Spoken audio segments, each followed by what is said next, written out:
how do you say it, parang nakakamit ng mga normal Filipinos is one way in thinking about us being pro-Philippines. Sige, kaya ko to.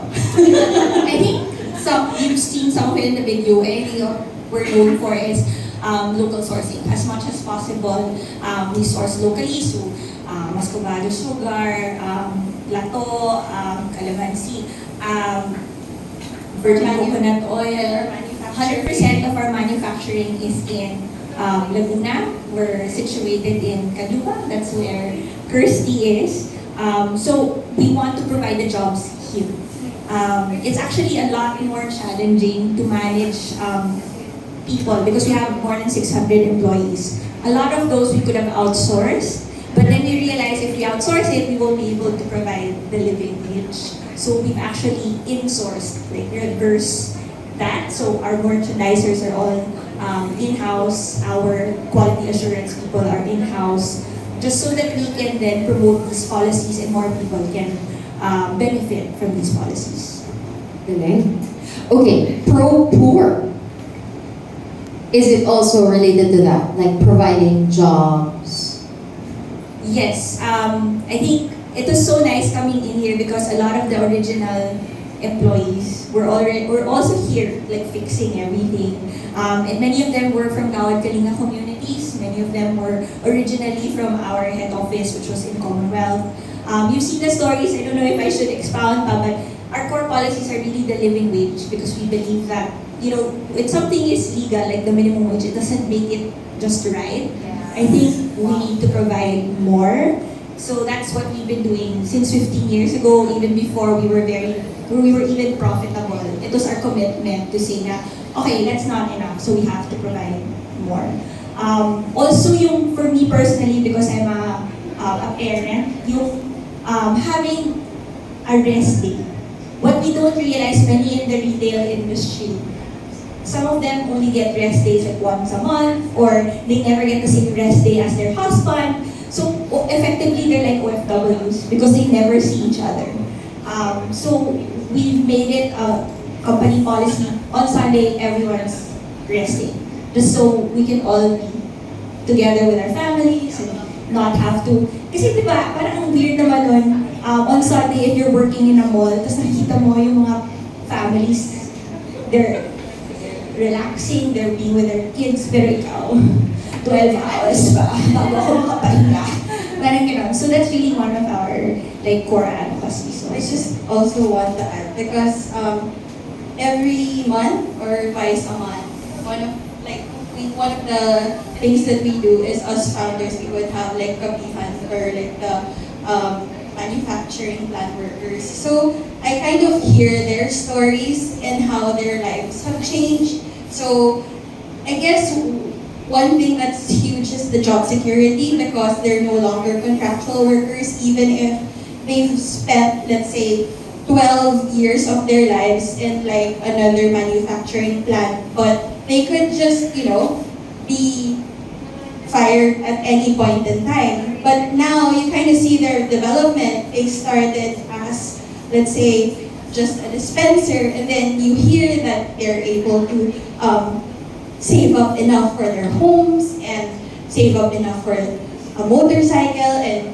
the most touching part was, for me, one of them were so proud that they were able to put their kid to a private school, and that was so huge for them. So it's these stories that I feel like is really, emanating the whole program. And continues to fuel you forward, really. But you mentioned all of these stories, and I'm sure there's so much more where that came from. But I also wanna reiterate that what you're doing, the way you're investing in people, is allowing them to plant roots because they know that, oh, this is for the long run, right? The last core value would be pro-environment. How is Human Nature pro-environment? I guess we can start by all our products are at least 95% natural, and we're very strict about that. And if we were ever to use something that's synthetic, it's because there's no natural replacement. So the fact that it's safe, it's biodegradable, that's one of the things that make us really pro-environment. And Ate is very passionate about waterless formulations and refilling. So Waterless formulations. Yes. So, I'm not sure if you saw outside, but during the pandemic, Kirsty's team was super busy coming up with products. Basically, our mandate was, Kirsty, tanggalin mo yung bote. Figure out a way that you can take out the plastic bottle altogether. And Kirsty and her team came up with shampoo bars, feminine wash bars, face bars, kid shampoo, and all of these things. And it was super challenging because it was just weighing down heavily on us. Even though we're using recyclable plastic, all of our packaging is recyclable. I mean, let's face the reality. Here in the Philippines, we don't have an efficient recycling system. I mean, I don't even know if we have industrial composting facilities, which a lot of the bioplastic brands say, oh, this is biodegradable. And we're like, saan? Wala tayong industrial composting dito. Hindi mo pwedeng itapon lang yan sa lupa tapos biodegradable siya. I mean, that's not how it works. So we really work very hard to come up with products that will take out the plastic. It's hard because not everyone wants shampoo bars, they're not used to it, but we're still having it out there and hoping for the time when people will really be more daring, I guess, to change their behavior patterns and go for these things. And then second is the refilling.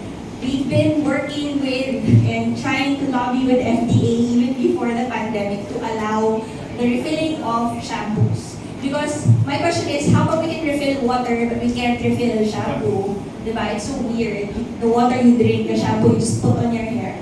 But there are some policies, government policies that need to be updated. But the good news is, they said it's already in the DOH level after 4 years. So we're hoping every quarter we're following up that finally they will allow the refilling of shampoos. In the meantime, we're refilling detergents kasi that's allowed. But we're hoping for the day, maybe next year, that we will be able to refill shampoos and body wash and all of the other things also. I wish the people in government would think this way, really, because your heart and what you do, all of you really speaks for, really has results that we see in the video, and I'm sure there are much more stories. But you did mention the pandemic, and we know that a lot of businesses went through a very tough time during the pandemic, and you're here 15 years in with this kind of success. What were the challenges that you had to face during the pandemic? there were a lot of birthing pains, I would say. There have been, integrity issues with like suppliers we trusted that claim that, let's say, they're, this chemical free or whatever, but then we had it tested because we had our doubts, and then it turned out they were positive for this certain chemical, so we had to throw a lot of bulk, a lot of raw materials, and I guess working also with farmers in terms of like the lemongrass essential oils and the citronella essential oils, it really took a while, a lot of development in them to come up to the quality standard that we really wanted and we really needed for the company. Yeah, it's difficult because you want to help the farmers, but at the same time, you don't want to put out products that will be compromised because they're not yet trained. So a lot of the people from our technical team had to go to the communities to teach them how to sanitize, how to kind of produce these things properly so that it's safe for human use. Another thing, I guess everyone knows the pandemic was hard.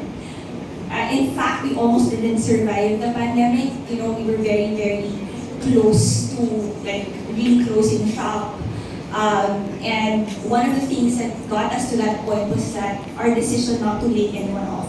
So we have over 600 employees, and we had to hold on to 600 employees, even though sales were on a nosedive, plummeting.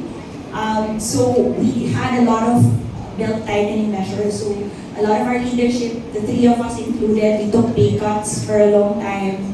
Some of us were on just allowances. But yung pioneer spirit was great because some of our people were donating leaves to those people, for example, who were assigned in the mall. So all the malls were closed for 2 years. So ubos na lahat ng leaves nila. So the people who still had leaves would donate leaves to them just so that they could continue to get something for their food and everything.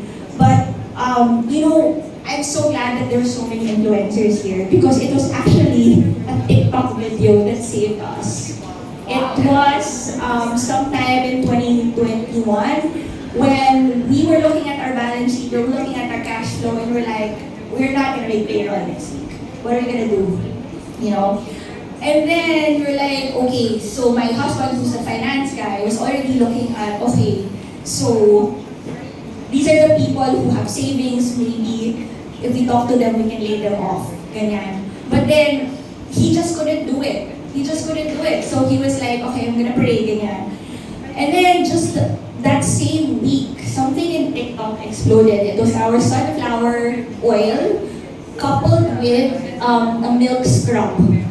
And we weren't even associated with this milk scrub. And even the influencer, we didn't know her. She just decided, okay, this is what I'm gonna do. And then it just exploded. And then all of a sudden, everyone was sharing it. And then the following week, Watson's posted like a huge order that allowed us to be able to pay our people. And that really, tided us over for the next 3 months until we could get our bearings back. So thank you so much. What you do is amazing. And actually, I was very humbled because I am such a tita.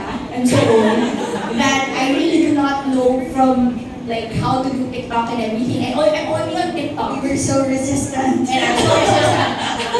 Okay, full transparency, I only downloaded TikTok to make sure my sister's not doing anything wrong. So basically, I'm just stalking my sister to make sure that she's behaving on social media. But that really saved us. And I'm just so glad that we're still here, that we're able to celebrate our 15 years together. So, yeah.